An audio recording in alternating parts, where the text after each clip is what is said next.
Last lecture पर हम लोग excretory product and their elimination में रेगुलेशन ऑफ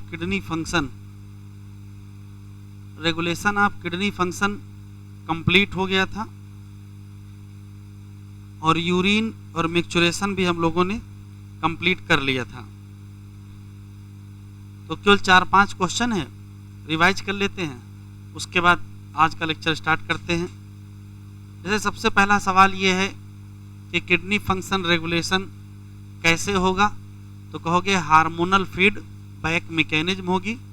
इसमें आर्गन कौन कौन से होंगे, तो इसमें 3 आर्गन होंगे, हाइपोथैलेमस होगा, जेजीए होगा और हार्ट।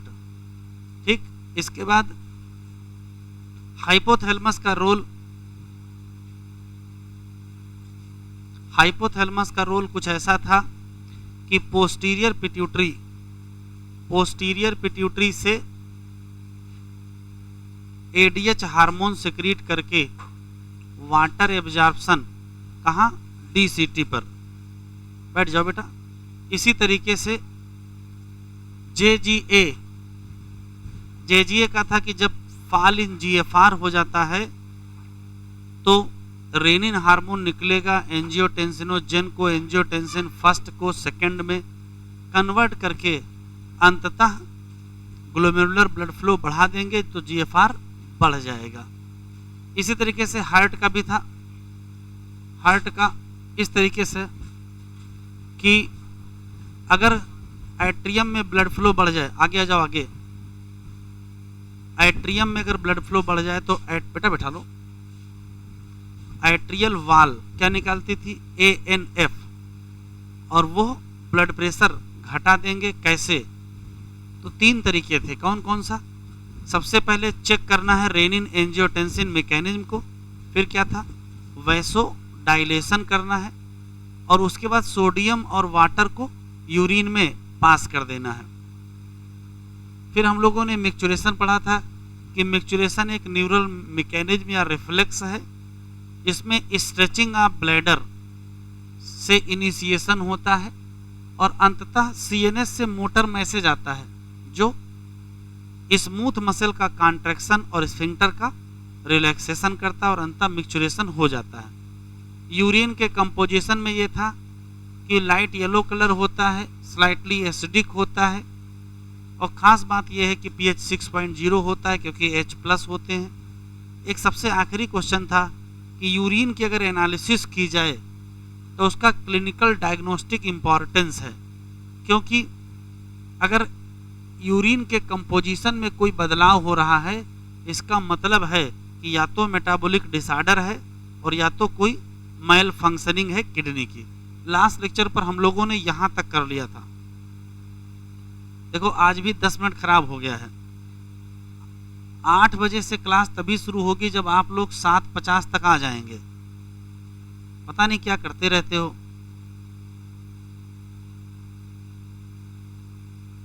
टाइम पे आए, जिससे कि एक मिनट महत्वपूर्ण है। हेडिंग डालिए role of other organ in excretion.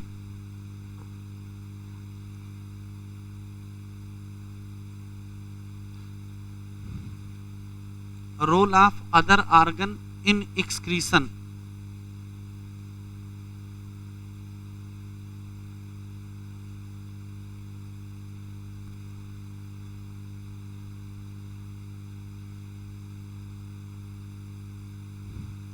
Heading डालिए role of other organ in excretion. यहाँ केवल 3 इंपॉर्टेंट सवाल हैं, बातचीत ना करें। पहला सवाल ये है कि हम लोगों में एक्सक्रीशन का वर्क किडनी परफॉर्म करती है, क्योंकि किडनी क्या है, मेन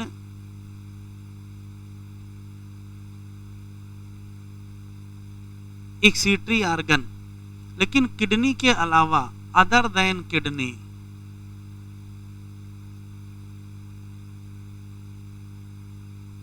किडनी के अलावा भी कुछ लोग हैं जो रिमूवल ऑफ स्कीटरी वेस्ट में हेल्प करते हैं। तो अदर देन किडनी भी कोर ऑर्गन है जो एक्सक्रीशन करेंगे। अब अदर देन किडनी है कौन से? तो अदर देन किडनी में 3 नाम याद रखिएगा, एक लंग्स है, एक लिवर है, एक स्किन है। अगर ये ना मिले तो एक आंसर आप ये भी लगा सकते हो, इंटेस्टाइन। लेकिन ये इंटेस्टाइन तभी लगाएंगे जब ये आंसर नहीं मिलेंगे। ये चूंकि मेन स्कीटरी ऑर्गन है तो ये सब के सब एसेसरी हो जाएंगे, एसेसरी एक्सक्रीटरी ऑर्गन। इतना लिख लो, इतना लिख लीजिए। उसे बैठ जाओ बेटा, उसे बैठ जाओ।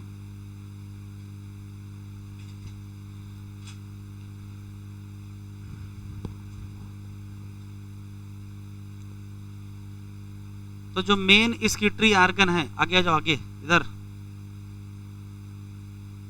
मेन स्कीटरी ऑर्गन है किडनी। उसके अलावा जो लोग भी स्कीशन में मदद करेंगे उन सब को क्या कहेंगे? Accessory excretory organ. और एसेसरी स्कीटरी ऑर्गन में 3 नाम तो एनसीईआरटी में लिखे हैं, लंग्स है, लिवर है और स्किन है। हाँ, अगर ना मिले तो इंटेस्टाइन भी लगा सकते हैं।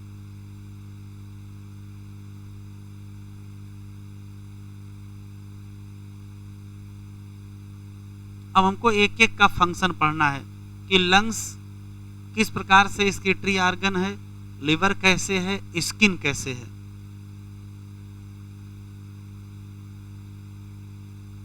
पहली हेडिंग डालें।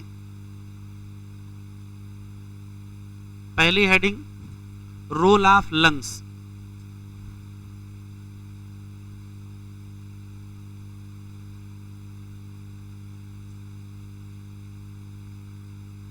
पहली हेडिंग रोल ऑफ लंग्स।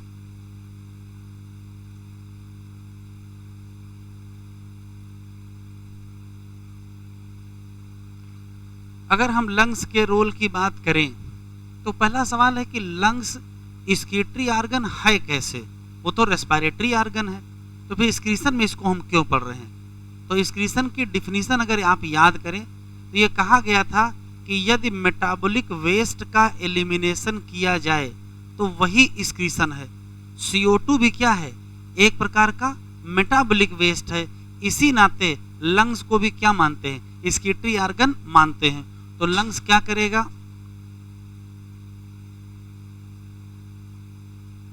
लिखते चलें, रिमूव मेटाबॉलिक वेस्ट। अब मेटाबॉलिक वेस्ट रिमूव करेगा, इसी नाते इसको हम क्या मान लेंगे? स्कीटरी ऑर्गन। तो क्या रिमूव करेगा? तो रिमूव लार्ज अमाउंट किसका? CO2। एनसीईआरटी में दिया है कितनी CO2 एलिमिनेट होगे? तो लगभग 200 ml पर मिनट। लेकिन इसी के साथ ठीक ठाक मात्रा में, सिग्निफिकेंट क्वांटिटी में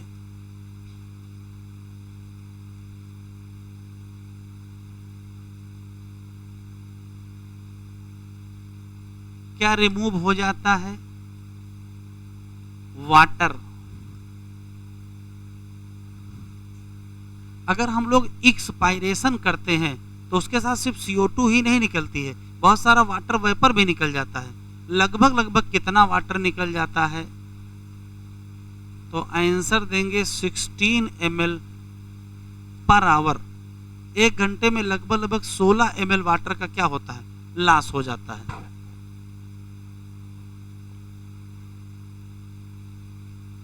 तो सिर्फ एक सवाल है, लंग्स स्कीटरी ऑर्गन क्यों है? तो कहोगे लंग्स मेटाबॉलिक वेस्ट रिमूव करता है, इसी नाते क्या है? स्कीटरी ऑर्गन है। एक लाइन। दूसरा कौन सा मेटाबॉलिक वेस्ट? तो CO2 और साथ में क्या निकलता है? वाटर। कितना CO2 और कितना वाटर। तो 200 ml पर मिनट के आसपास क्या हो जाएगा, CO2 हो जाएगा, और 16 ml पर आवर। बढ़ जाओ बेटा, हाँ बेटा प्रभात, दोनों लोग बाहर निकलो, इनको अंदर हो जाने दो। आ जाओ यार, इधर अंदर आ जाओ। अरे कहाँ छोटे हो तुम, भूल गए हो तुम लंबे हो। कौन कह दिया तुम छोटे हो? देखो कितना बढ़िया दिख रहा है तुम्हें। हाँ, तो कौन कौन से मेटाबॉलिक वेस्ट, CO2 और वाटर। चलिए अगली हेडिंग डालिए, रोल ऑफ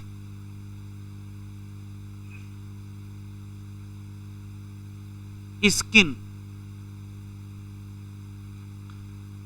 रोल ऑफ, अच्छा उससे पहले लिवर है, चलो पहले लिवर का लिख लेते हैं वापस।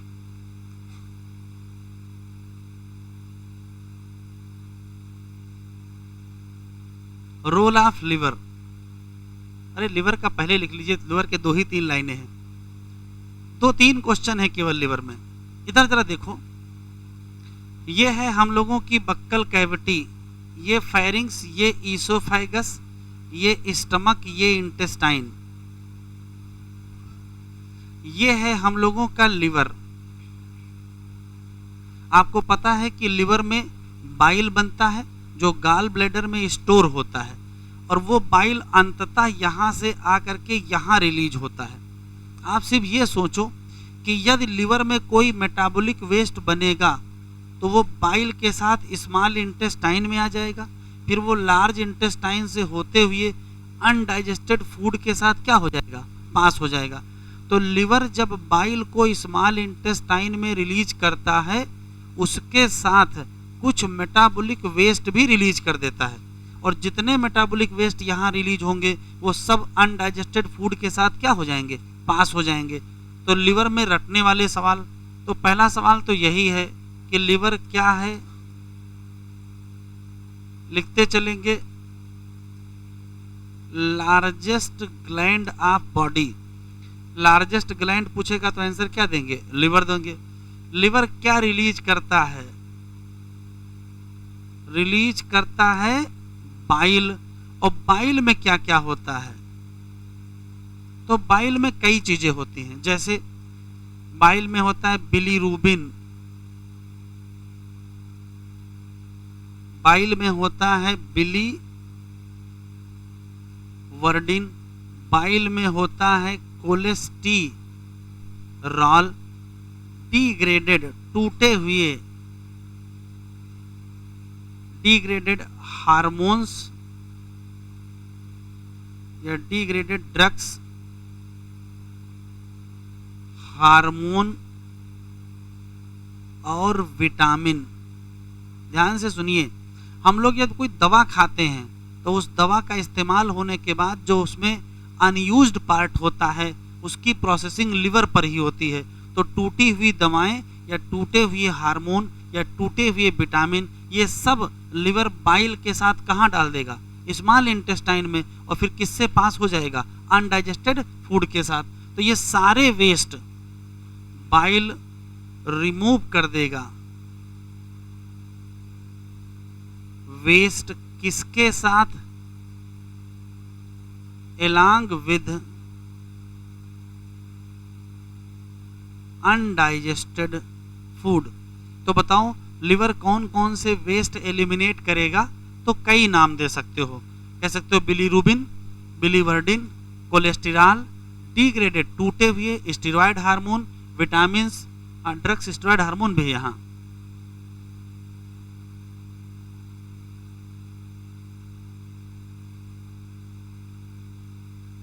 ये सब चीजें कहां पास हो जाएंगी, अनडाइजेस्टेड फूड में।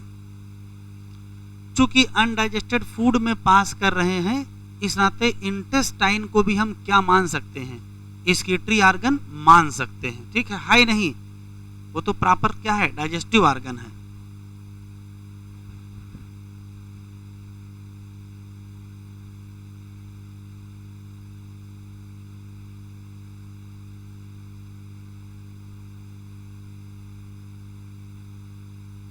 अच्छा, लार्जेस्ट ग्लैंड पूछेगा तो लिवर लगाएंगे, और लार्जेस्ट इंडोक्राइन पूछेगा तो लार्जेस्ट इंडोक्राइन ग्लैंड, तो आंसर बदल जाएगा। लार्जेस्ट इंडोक्राइन ग्लैंड पूछेगा तो थायराइड लगाइएगा, ग्लैंड पूछेगा तो लिवर लगाइएगा, और इंडोक्राइन ग्लैंड पूछेगा तो थायराइड लगाइएगा। अच्छा, आर्गन पूछेगा तो लार्जेस्ट आर्गन पूछेगा तो भी आंसर बदल जाएगा। क्या हो जाएगा? स्किन हो जाएगा।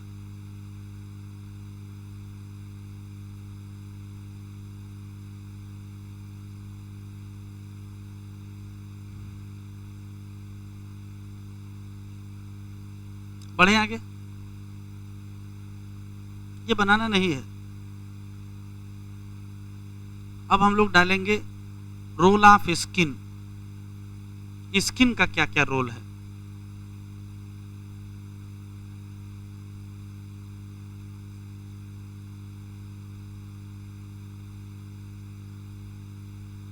स्किन शुरू करें।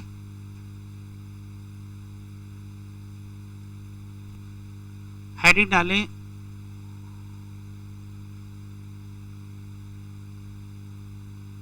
Role of skin.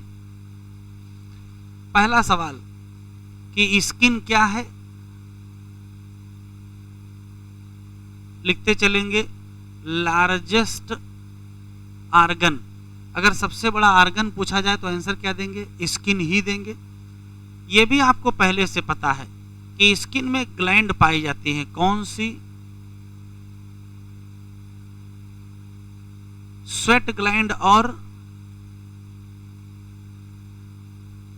कौन सी ग्लैंड? Sebaceous gland. और ये दोनों ग्लैंड हेल्प करती हैं, help in removal of waste. Waste के रिमूवल में ये दोनों ग्लैंड कुछ न कुछ रोल अदा करती हैं। कैसे, वो भी समझ में आ जाएगा। इतना लिख लीजिए पहले।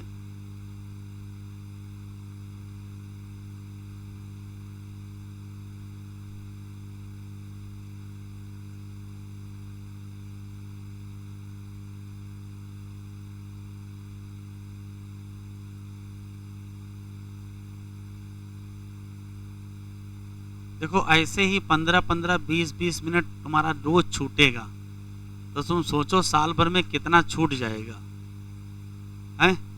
तो बाकी अगले साल पढ़ने का मन है क्यों?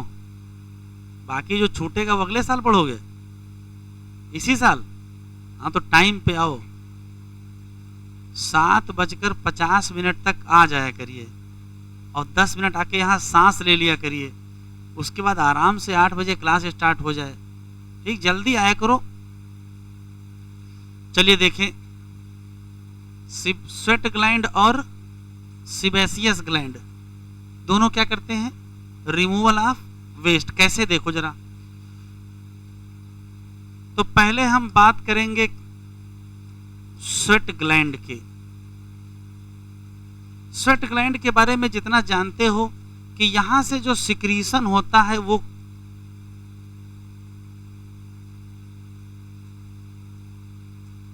वाटरी सिक्रीशन होता है, और इसी वाटरी सिक्रीशन का नाम स्वेट होता है। अच्छा, स्वेट या स्वेटिंग क्यों होती है? तो स्वेट या स्वेटिंग गर्मी लगने पर होती है। और गर्मी लगने पर पसीना निकलता क्यों है? क्योंकि इसका मेन काम है बॉडी टेम्परेचर को कम करना, मतलब कूलिंग इफेक्ट है। तो स्वेट का जो प्राइमरी फंक्शन है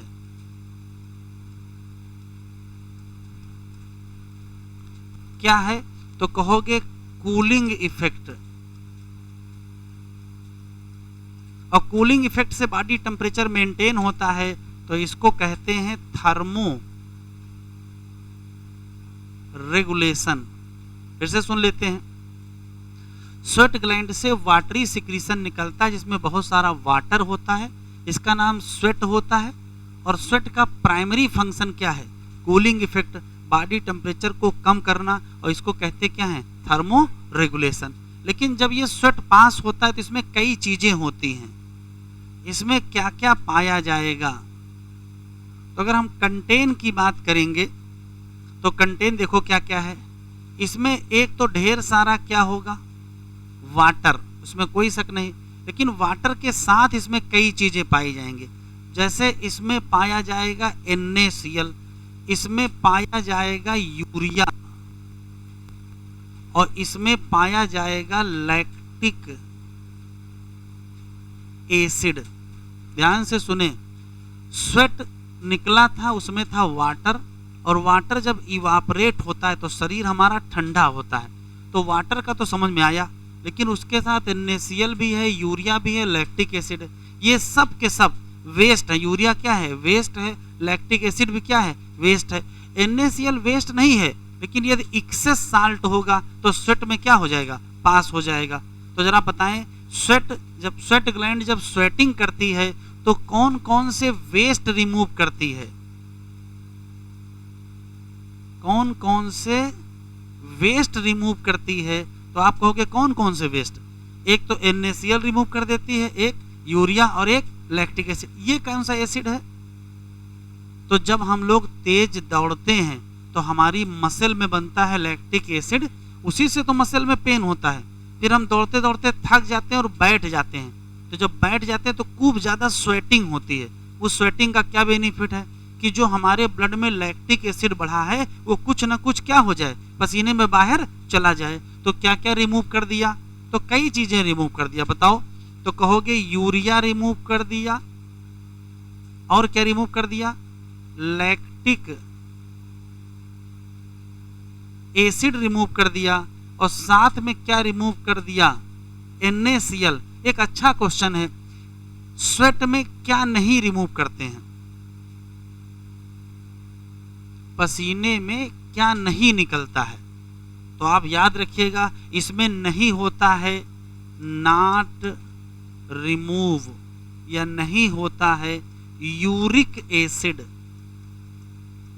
यूरिक एसिड इसमें नहीं होता है। अच्छा, आपने देखा होगा कि कुछ लोगों में जब स्वेटिंग होती है, फिर जब स्वेट सूखता है, पसीना जब सूख जाता है तो उसके दाग कपड़े पर पड़ जाते हैं ना, और कुछ लोगों में नहीं पड़ते हैं। क्यों? तो ध्यान से सुने, जिन लोगों के स्वेट में यूरिया ज्यादा होती है उसी में सूखने पर दाग पड़ता है, और जिनमें यूरिया कम होती है उनमें दाग नहीं पड़ता है। तो कुछ लोगों का पसीना सूखने के बाद कपड़े पर दाग पड़ जाता है। क्यों पड़ जाता है? क्योंकि उनके स्वेट में यूरिया थोड़ी क्या होती है? ज्यादा होती है, और जिनमें कम होती है उनमें दाग नहीं पड़ता है। वापस आइए, दूसरी ग्लैंड कौन सी है?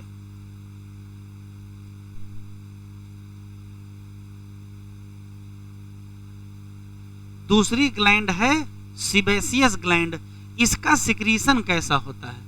तो इसका सिक्रीशन ऑयली होता है। लिखते चलेंगे। और इस ऑयली सिक्रीशन को कहते क्या हो? इसको सीबम कहते हैं। क्या कहते हैं? सीबम। और इसका मेन काम बताओ। इसका प्राइमरी फंक्शन क्या है? तो ये जो ऑयली सिक्रीशन निकलता है वो हमारी स्किन पर फैल जाता है। इसके ऊपर एक ऑयली प्रोटेक्टिव लेयर बनाई जाती है, जिससे बैक्टीरिया वगैरह इधर से इंटर ना करने पाए, इसी ऑयल में मर जाएं। तो नेचर ने व्यवस्था की है, हमारे स्किन पर बाहर एक ऑयली लेयर लगाई होती है, और उसका काम है प्रोटेक्शन। तो छोटे बच्चों को बहुत सारा तेल लगाया जाता है। क्यों? उनकी इम्यूनिटी कमजोर होती है और स्किन भी बहुत पतली होती है। तो उसके ऊपर जब ऑयल लगा देंगे तो जितने माइक्रोब हैं, जैसे वो स्किन के कांटेक्ट में आएंगे, यहाँ उनकी प्लाज्मोलिसिस हो जाएगी और वो मारे जाएंगे, और बच्चे को नुकसान नहीं होगा। तो ऑयल का मेन पर्पज है हमारे शरीर को बचाना। तो इनका प्राइमरी फंक्शन क्या है? Make oily protective layer. लेकिन इसके साथ ये कुछ ना कुछ रिमूव भी कर देता है, क्योंकि इसमें क्या क्या पाया जाएगा? तो इसमें पाया जाएगा वैक्स, हाइड्रोकार्बन और स्टीरॉल। तो इसमें क्या क्या रिमूव हो जाएगा? कुछ वैक्स रिमूव हो जाएगा, कुछ हाइड्रोकार्बन रिमूव हो जाएंगे और कुछ स्टीरॉल रिमूव हो जाएंगे। पर्पज क्या था? बनाना था ऑयली प्रोटेक्टिव कवरिंग। बढ़ा लीजिए।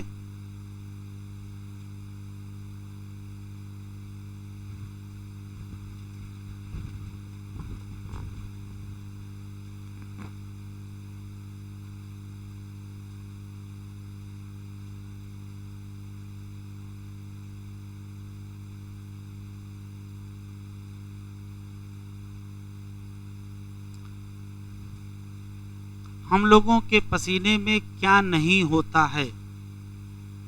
क्या नहीं होता है? Uric acid. कौन सा एसिड होता है? लैक्टिक एसिड होता है। ठीक है। यूरिया अगर ज्यादा होगी तो सूखने पर कपड़े पर क्या पड़ जाएंगे? दाग पड़ जाएंगे।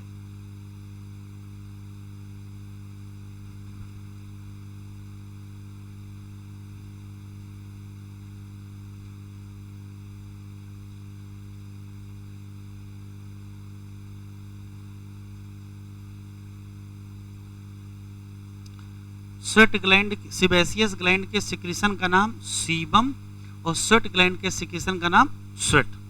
एक वाटरी है और एक आयली है। इस पैराग्राफ के अंत में एनसीईआरटी में एक लाइन लिखी है जिससे कंफ्यूजन पैदा होता है। बताएं, जहां तक सबका हो गया बेटा? परवेज लिख डाले हो? नहीं लिख रहे हो? क्यों? अच्छा चलो, उसका भी हल निकल आएगा। अभी चैप्टर खत्म हो जाए तब लिखो।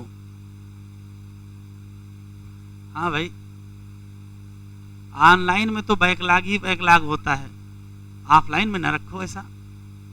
शुरू किया जाए।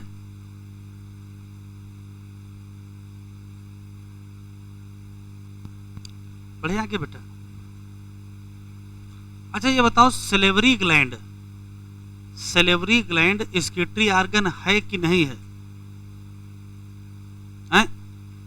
है कि नहीं है?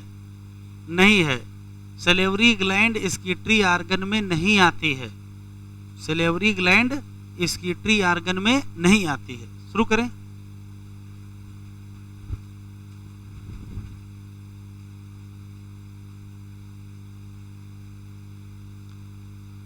अच्छा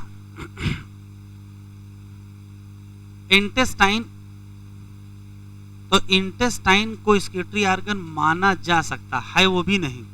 एक क्वेश्चन आया था बहुत पहले, सेकंड किडनी ऑफ बॉडी, तो इतना क्या है? पहली किडनी दाहिनी और दूसरी किडनी बाईं, ये है सेकंड किडनी, ये नहीं है। सेकंड किडनी कौन है? तो लार्ज इंटेस्टाइन को सेकंड किडनी कहा जाता है। लार्ज इंटेस्टाइन को सेकंड किडनी कहा जाता है। और सेकंड हार्ट, तो हमारे शरीर में एक और हार्ट पाया जाता है, उसको सेकंड हार्ट भी कहते हैं। उसका नाम है सिस्टर्ना काइलाई। ये लिम्फ को पंप करता है, तो लिम्फ को पंप करने वाला सेकंड हार्ट। अभी लिखा देंगे, ये लिख लिया है?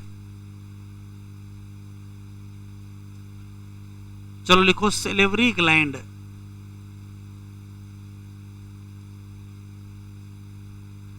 सेलेवरी ग्लैंड से क्या निकलेगा? सलाइवा। इसमें भी स्मॉल अमाउंट क्या पाई जाएगी? यूरिया प्रेजेंट या नाइट्रोजनस वेस्ट प्रेजेंट। लेकिन क्या नहीं मानोगे, ये नहीं है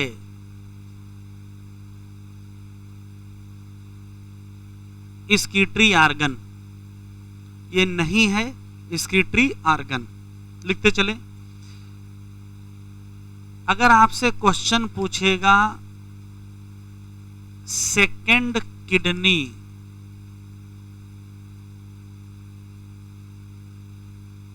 ऑफ बॉडी, तो आंसर दीजिएगा लार्ज इंटेस्टाइन। और अगर क्वेश्चन पूछ ले सेकंड हार्ट ऑफ बॉडी, तो आंसर दीजिएगा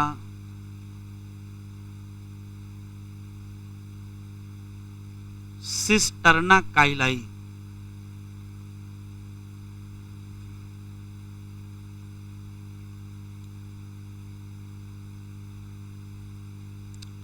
सेकंड किडनी पूछेगा तो लार्ज इंटेस्टाइन और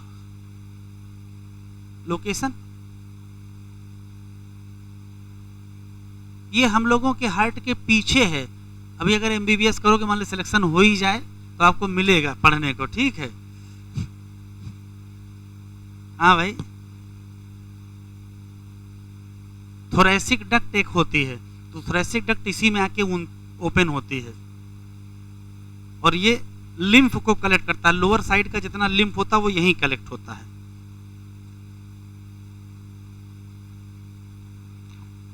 चलिए एनसीईआरटी ओपन कर लीजिए जरा,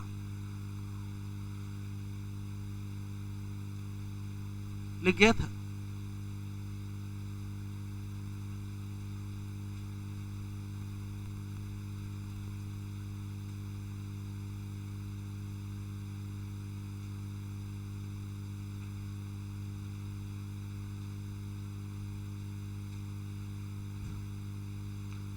चलिए heading, role of other organ लिखा है। अदर देन किडनी, किडनी के अलावा लंग्स, लिवर और स्किन हेल्प करते हैं एलिमिनेशन ऑफ स्कीटरी वेस्ट। किसको स्कीटरी वेस्ट कहते हैं? तो जो मेटाबॉलिक वेस्ट होते हैं वही स्कीटरी वेस्ट होते हैं। हम लोगों के लंग्स रिमूव करते हैं लार्ज अमाउंट ऑफ CO2। कितना? तो ये डाटा रट लीजिए का काम का है, 200 ml पर मिनट, और सिग्निफिकेंट क्वांटिटी किसकी? Water every day. लिवर क्या है? तो लार्जेस्ट ग्लैंड है, सिक्रीट करेगा क्या? बाइल। अब बाइल में बताओ क्या क्या है? तो कई चीजें हाईलाइट करो, bilirubin, biliverdin, cholesterol, degraded steroid hormone. ये डिग्रेडेड एक बार लिखा है, इसमें कुछ विटामिन और इसमें कुछ ड्रग्स, ठीक है। Most of these substance ultimately pass हो जाते हैं किसके साथ? तो आंसर देंगे क्या? Digestive waste. स्वेट और सिबेसियस ग्लैंड कहाँ पाई जाएंगे? स्किन। ये भी एलिमिनेट करेंगे सब्सटेंस थ्रू देयर सिक्रीशन। जैसे स्वेट प्रोड्यूस होगी किसके द्वारा? स्वेट ग्लैंड के द्वारा। कैसा होगा? Watery fluid. क्या होगा? NaCl। स्मॉल अमाउंट क्या होगा? यूरिया। और क्या? Lactic acid. यद्यपि इसका प्राइमरी फंक्शन क्या है? तो ये देखो लिखा है facilitate cooling effect on body. लेकिन ये रिमूव कर रहा है इन सारे वेस्टेज को भी जो ऊपर लिखे हुए हैं। Sebaceous gland eliminate certain substance, जैसे स्टीरॉल है, हाइड्रोकार्बन है, वैक्स थ्रू द, ये क्या लिखा है? सीबम। कह रहा सिक्रीशन प्रोवाइड, क्या? ये लिखा है प्रोटेक्टिव आयली कवरिंग। तो स्किन के ऊपर आयली कवरिंग यही बनाएगा। कह रहा क्या आप जानते हो? तो नहीं जानते हैं। Small amount of nitrogenous waste, small amount of nitrogenous waste eliminate हो सकते हैं किसके साथ? सलाइवा के साथ। क्वेश्चन मार्क लिखा है क्योंकि यहाँ क्वेश्चन लिखा है, क्या आप जानते हैं? तो small amount of nitrogen waste pass होते हैं, लेकिन आप सलेवरी ग्लैंड को क्या नहीं मानोगे? स्कीटरी ऑर्गन नहीं मानोगे। इस चैप्टर की last heading disorder of excretory system, और इस बार एक मैचिंग आई थी, उसमें एक डिसऑर्डर के बारे में लिखा हुआ था। तो हेडिंग डाले disorder of excretory system.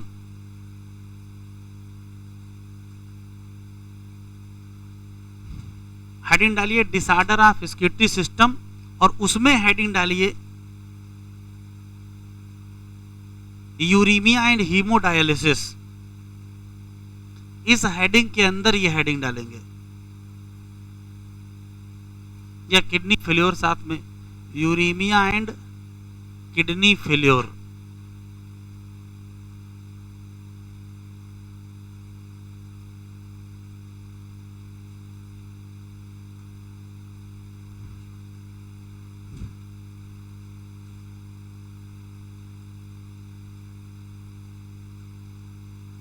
Disorder of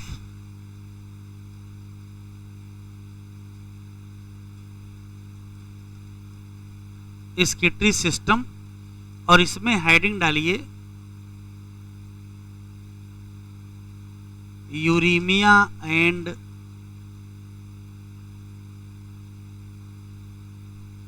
kidney failure. देख लो क्या है। इधर देखें, जैसे मान लेते कि ये हम लोगों की किडनी है, तो किडनी का काम क्या है कि ब्लड को फिल्टर करना, और जो यूरिया है उसको कहाँ भेज देना? यूरिन में। तो यूरिया यूरिन में जाएगी, इसका फायदा क्या होगा? इसका फायदा होगा कि ब्लड में यूरिया का लेवल कम रहेगा। तो लेकिन अगर किडनी काम ना करे, अगर क्या हो जाए, मैल फंक्शनिंग,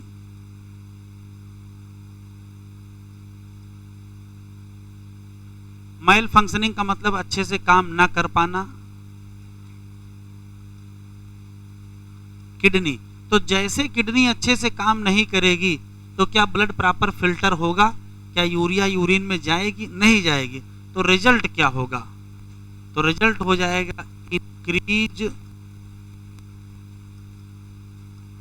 ब्लड यूरिया। और ब्लड यूरिया अगर बढ़ गई तो इस कंडीशन को कहा जाता है यूरीमिया। तो पलट देते हैं, यूरीमिया क्या है? तो कहोगे ब्लड यूरिया बढ़ जाने को ही यूरीमिया कहते हैं। अब यूरिया बढ़ेगी क्यों? तो जब किडनी अच्छे से काम नहीं करेगी। अगर ब्लड यूरिया बहुत दिनों तक बढ़ी रही तो रिजल्ट देखो क्या है, ये बहुत नुकसानदायक है। और इसका रिजल्ट होगा कि किडनी फेल कर जाएगी। ध्यान से सुनिए, अगर ब्लड यूरिया बढ़ी है तो किडनी फेल कर जाएगी, और किडनी फेल है तो ब्लड यूरिया बढ़ जाएगी। दोनों चीजें हैं, पहले किडनी फेल होगा तो बाद में ब्लड यूरिया बढ़ेगी, और यूरिया बढ़ेगी तो भी किडनी क्या हो जाएगी? फेल हो जाएगी। तो इलाज क्या है? तो अगर ब्लड में यूरिया बढ़ी है तो यूरिया को रिमूव करो। Urea remove from blood. कैसे रिमूव करोगे? तो तरीका है हीमोडायलिसिस।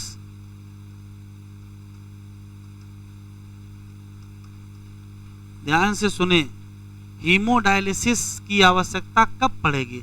तो जब कहोगे जब ब्लड में यूरिया बढ़ी होगी, या क्या होगा? यूरीमिया। और भविष्य में फिर क्या होने वाला है? किडनी फेल होने वाला है। ये यूरिया रिमूव करने के तरीके का नाम क्या है? हीमोडायलिसिस। ये है वास्तव में क्या? तो अभी लिखेंगे नहीं, सुन लीजिए। ये आर्टिफिशियल वे है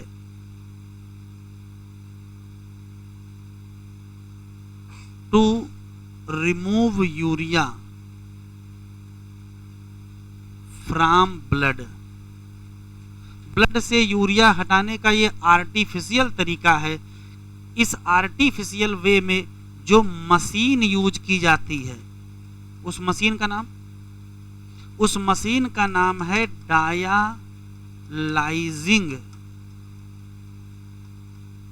डायलाइजिंग यूनिट। इसी डायलाइजिंग यूनिट को कहते हैं आर्टिफिशियल किडनी। काम की बात सुने, अगर किडनी खराब हो गई, अच्छे से काम नहीं की, तो ब्लड में यूरिया बढ़ेगी, तो हम कहेंगे यूरीमिया हुई, नुकसानदायक है, किडनी फेल हो जाएगा। तो हमको यूरिया रिमूव करना पड़ेगा। कैसे? हीमोडायलिसिस से। ये आर्टिफिशियल तरीका है यूरिया रिमूव करने का, और जो मशीन यूज करेंगे उसका नाम डायलाइजिंग यूनिट। उसी को कहते क्या है? Artificial kidney. इतना लिखो पहले।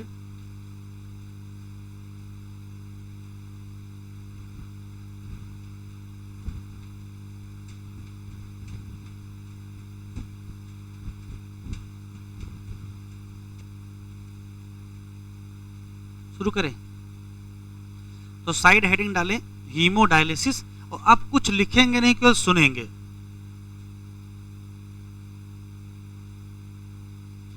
शुरू करें।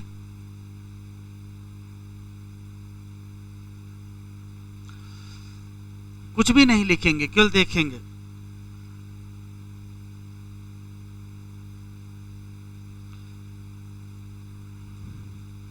जैसे मान लेते हैं कि ये डायलिसिस मशीन के अंदर एक ट्यूब है। अभी लिखेंगे नहीं, केवल सुनेंगे। और ये डायलिसिस मशीन है।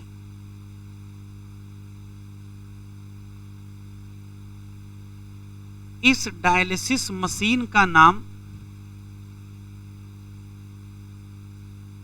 डायलाइजिंग यूनिट है और इसके अंदर एक ट्यूब पाई जाती है जिसका नाम सेलोफेन ट्यूब है और इसके ऊपर एक मेम्ब्रेन होती है जिसका नाम सेलोफेन मेम्ब्रेन। अभी लिखो नहीं बेटा, सुन लो। इस सेलोफेन ट्यूब की खास बात यह है कि ये क्वाइल्ड होती है। हमने टेढ़ी मेढ़ी थोड़ी बना दी है। इस मशीन के अंदर अगर देखेंगे तो इस मशीन के अंदर इस ट्यूब के चारों तरफ एक फ्लूइड भरा होता है। इस फ्लूइड का नाम डायलाइजिंग फ्लूइड होता है। पहला सवाल यही से है, डायलाइजिंग फ्लूइड की क्या खास बात है? तो कहोगे इसका कंपोजिशन बिल्कुल प्लाज्मा के जैसा होता है। जैसा हमारा प्लाज्मा होता है वैसा ही इसका कंपोजिशन होता है। बस फर्क यह है कि हमारे प्लाज्मा में नाइट्रोजनस वेस्ट होते हैं, डायलाइजिंग फ्लूइड में नाइट्रोजनस वेस्ट नहीं होते हैं। तो डायलाइजिंग फ्लूइड की क्या खास बात है? तो कहोगे हैव कंपोनेंट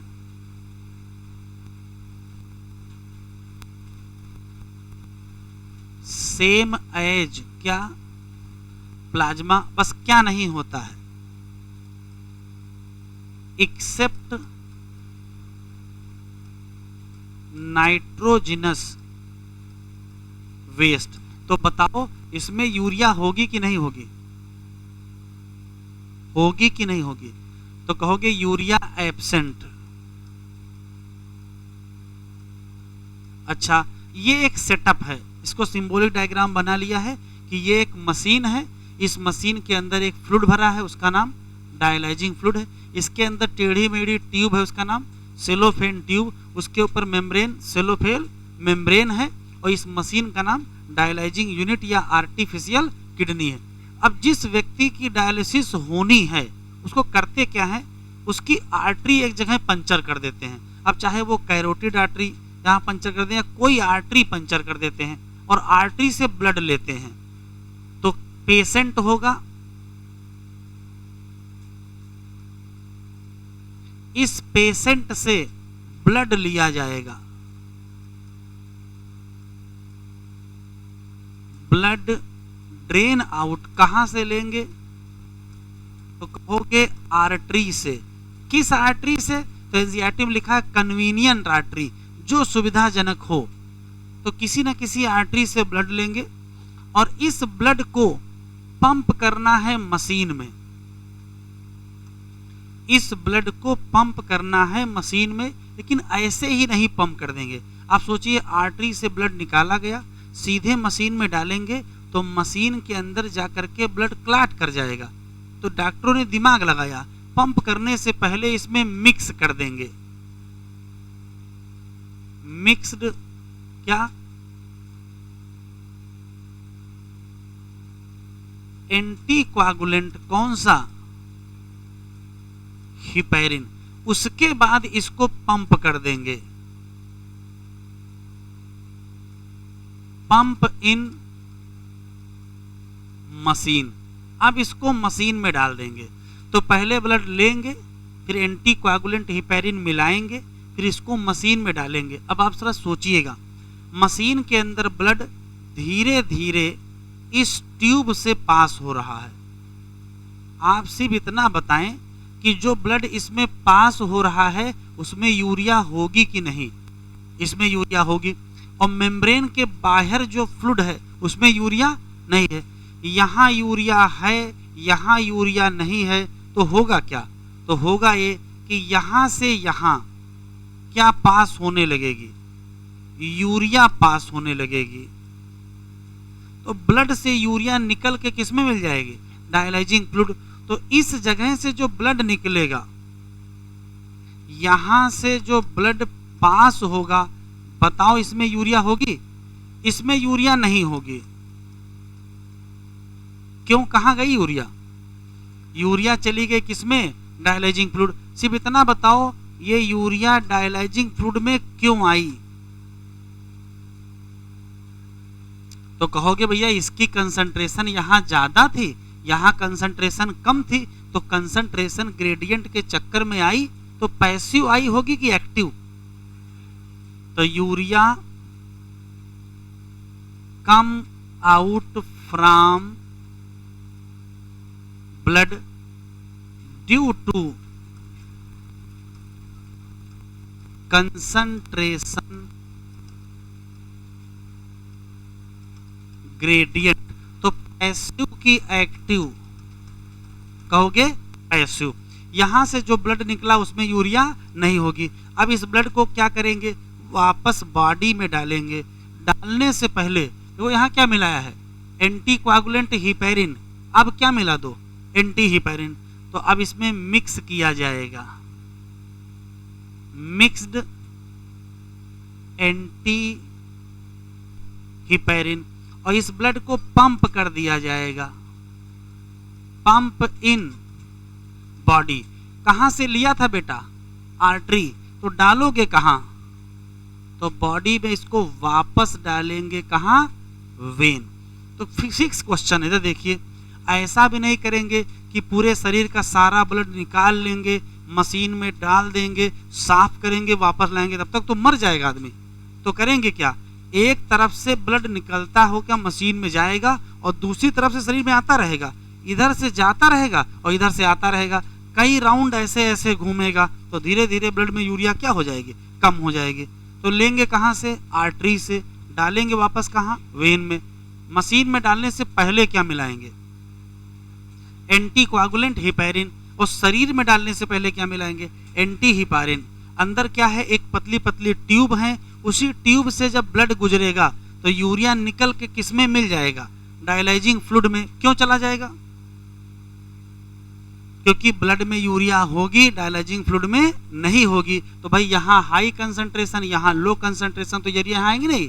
अब यूरिया यहाँ आ जाएगी तो जो ब्लड निकलेगा उसमें यूरिया नहीं होगी। इसको पंप कर देंगे बॉडी में, कहाँ, वेन पर। बस क्या मिलाएंगे, एंटी हिपैरिन। पंप करने के पहले कि पंप करने के बाद, पंप करने के पहले। अच्छा ये हिपैरिन कब मिलाएंगे, मशीन में डालने से पहले कि मशीन में डालने के बाद, तो मशीन में डालने से पहले। बनाओ,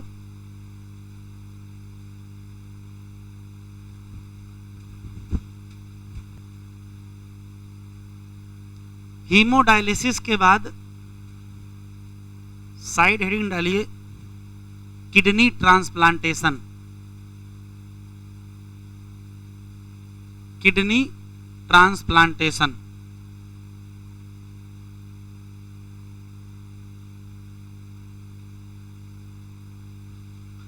डायलिसिस में ब्लड लेंगे कहां से, आर्टरी से, और वापस कहां देंगे, वेन में। पहले क्या मिलाएंगे, हिपैरिन, और बाद में क्या मिलाएंगे, एंटी हिपैरिन।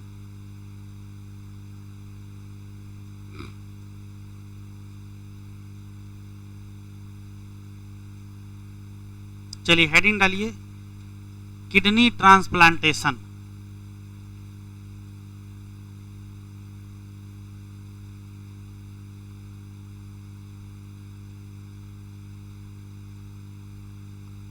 किडनी ट्रांसप्लांटेशन का मतलब किडनी ही बदल दी जाए। तो किडनी कब बदलेंगे, एनसीईआरटी में लिखा है कि जब कभी किसी की अचानक किडनी फेल हो जाए।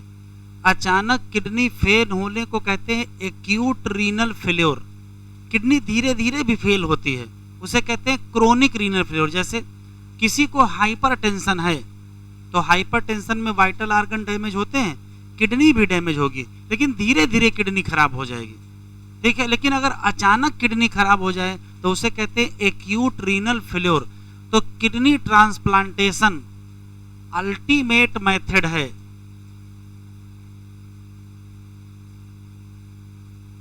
अल्टीमेट ट्रीटमेंट है। किसका, लिखते चलेंगे,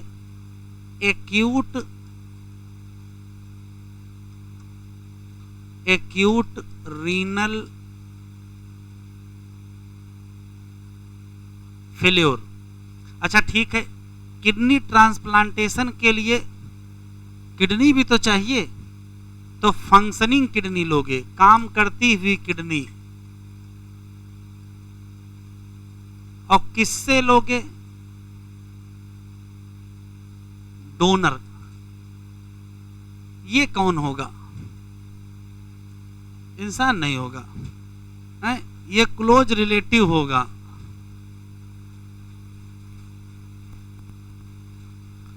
करीबी रिश्तेदार। क्यों? क्योंकि जो किडनी आप ले रहे हैं उसका टिश्यू और आपका टिश्यू मैच करना चाहिए। अगर मैच नहीं होगा तो ये किडनी क्या हो जाएगी? रिजेक्ट हो जाएगी और हमारा इम्यून सिस्टम इसको फिर से डैमेज कर देगा। तो क्लोज रिलेटिव्स लेंगे। पर्पज क्या है? टू अवॉइड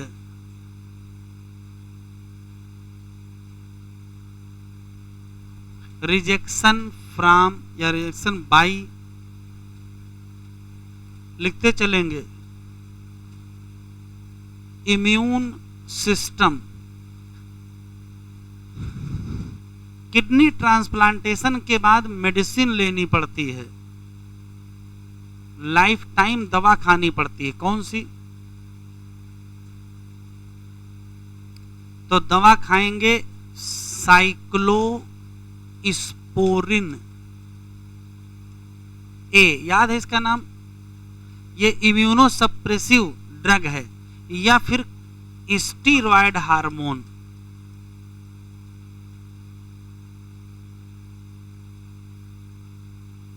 ये दोनों क्या है? इम्यून सप्रेशन करते हैं, आपकी इम्यूनिटी को थोड़ा दबा के रखते हैं। तो इम्यूनिटी थोड़ी दबी रहेगी तो किडनी बची रहेगी। ठीक है?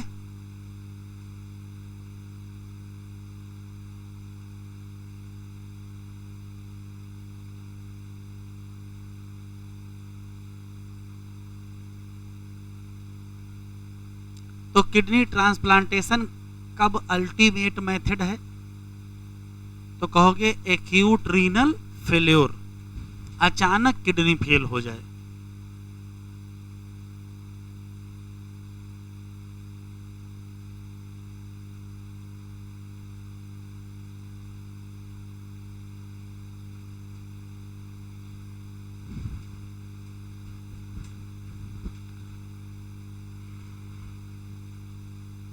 दो छोटी छोटी बीमारियां हैं, दो दो एक एक लाइन है केवल, बस।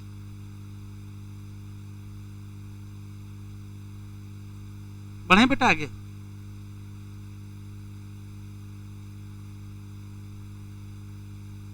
अचानक किडनी कब फेल हो जाती है? तो देखो, अचानक किडनी फेल हो जाती है मलेरिया से। मलेरिया बीमारी है, बुखार से, उससे किडनी फेल हो सकती है। अचानक किडनी उसी तरीके से फेल, बहुत सारी छोटी छोटी बीमारियां हैं, किडनी फेल हो जाती है।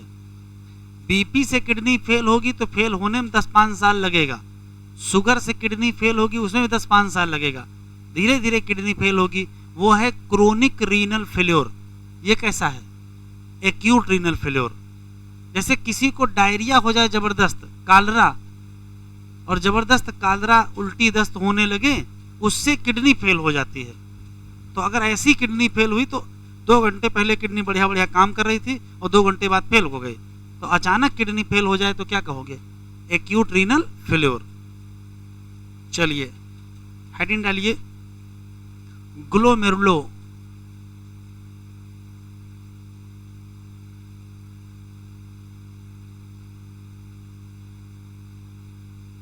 ग्लोमेरुलोनेफ्राइटिस, नाम ही से पता चल रहा है। ये जो आइटिस शब्द होता है, ये इसका मतलब होता है इन्फ्लामेशन। तो ये है क्या? इसी साल नीट में आया है।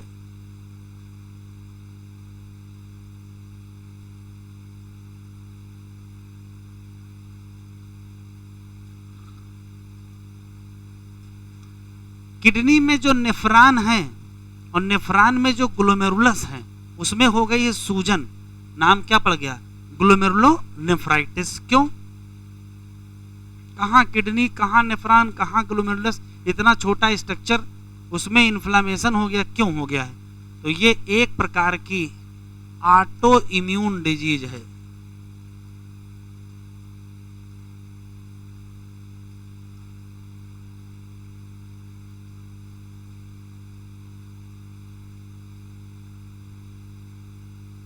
कैसी बीमारी है?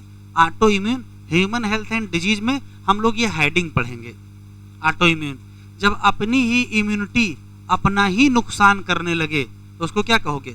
Auto immune. तो हम लोग वहां पढ़ेंगे। अगली बीमारी है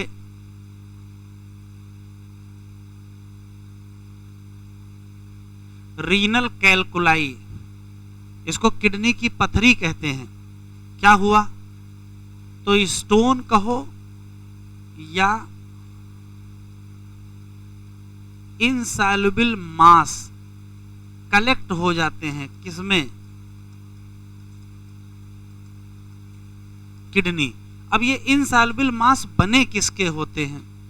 तो ये बने होते हैं कैल्शियम ऑक्जिलेट का, या ये बने होते हैं यूरिक एसिड का, और इसी को किडनी की पथरी कहते हैं। ऑक्जिलेट कहां मिलेगा? कैल्शियम तो आपके शरीर में है ही, बस थोड़ा ऑक्जिलेट ज्यादा खाइए तो पथरी बनाइए। मान लो ना हुई हो बहुत दिनों से तो ऑक्जिलेट खाएं। कहां मिलेगा? तो ऑक्जिलेट मिलेगा कालाकोसिया, गुइया बंडा, सूरन जिसको कहते हैं ना, जिमीकंद, उसमें मिलेगा। तो अगर ना हुई हो तो थोड़ा ज़्यादा खाएं। या फिर कहाँ मिलेगा? तो कुछ टमाटर भी मिलता है, कुछ पालक भी मिलता है, इन सब्जियों में ऑक्जिलेट रहते हैं। चलिए एनसीईआरटी ओपन करिए।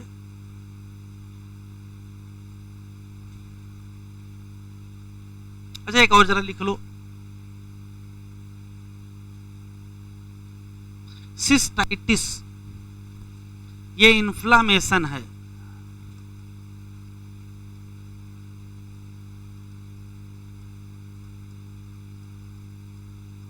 यूरिनरी ब्लैडर का।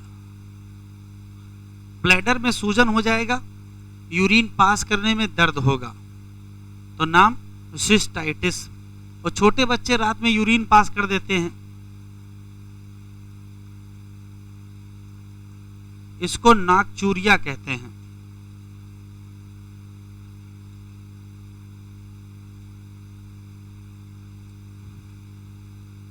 Involuntary urine pass out at night. छोटे बच्चे रात में बिस्तर पर यूरिन पास कर देते हैं, इस बीमारी को क्या कहते हैं? नॉक्चूरिया कहते हैं। इसका इलाज है, बच्चे को समझाएं, ठीक है। और इसका इलाज है कि रात में उठकर उसका ब्लैडर खाली करवाएं। अब ब्लैडर भरा भरा अगर सो जाएगा तो पास करेगा ही, तो रात में उठें, उसका एक बार ब्लैडर खाली करवा के फिर सुला दें, फिर नहीं पास होगा। लेकिन अब कौन नींद खराब करे? तो बिस्तर खराब होने दीजिए, नींद नहीं खराब होनी चाहिए। और सुने, बच्चे को डांटे बिल्कुल नहीं। अगर डांटेंगे तो ये रिफ्लेक्स डेवलप होने में और देर होगी, तो कभी ना कभी माँ बाप तो बनोगे ही, ठीक है। बच्चे यूरिन पास करेंगे ही रात में, तो डांटना नहीं है। क्या करना है? रात में उठ के यूरिन पास करवाना है। चलिए अब एनसीईआरटी ओपन करें।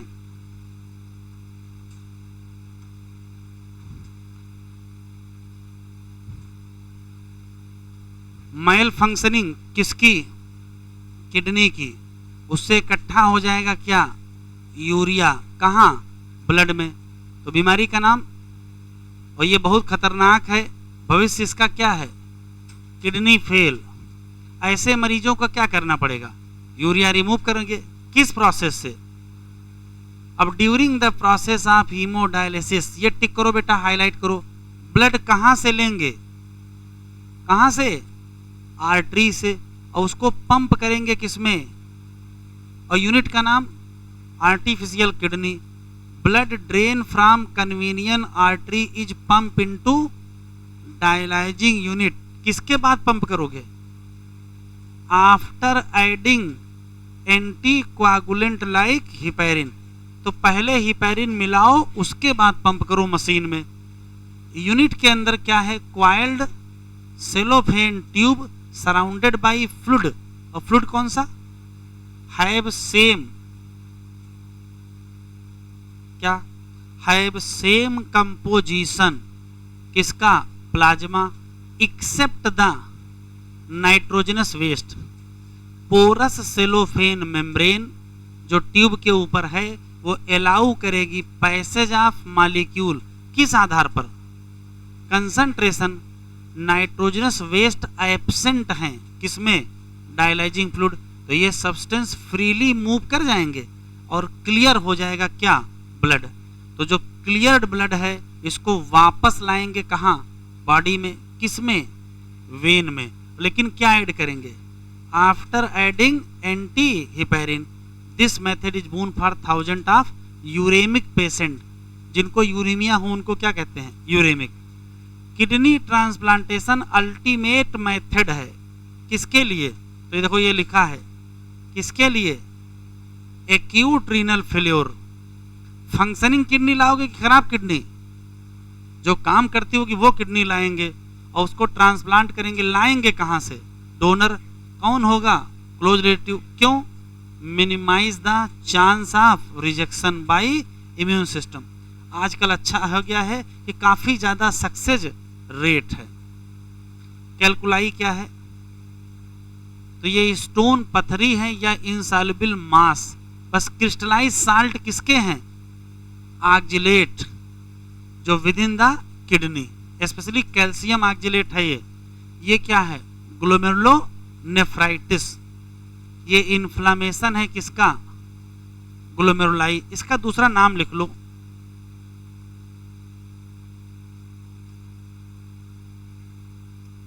इसका दूसरा नाम ब्राइट डिजीज है। Bright disease. सब लोग समरी घर में पढ़ेंगे। समरी पढ़ेंगे और क्यों पढ़ेंगे वो समझ लीजिए।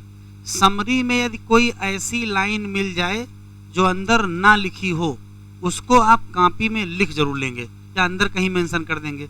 समरी की सारी लाइनें नहीं काम की हैं, एक दो लाइन रहती हैं जो अंदर नहीं लिखी रहती हैं, यहाँ लिखा रहती है। अगर ऐसी कोई बात मिले तो अंदर लिखेंगे।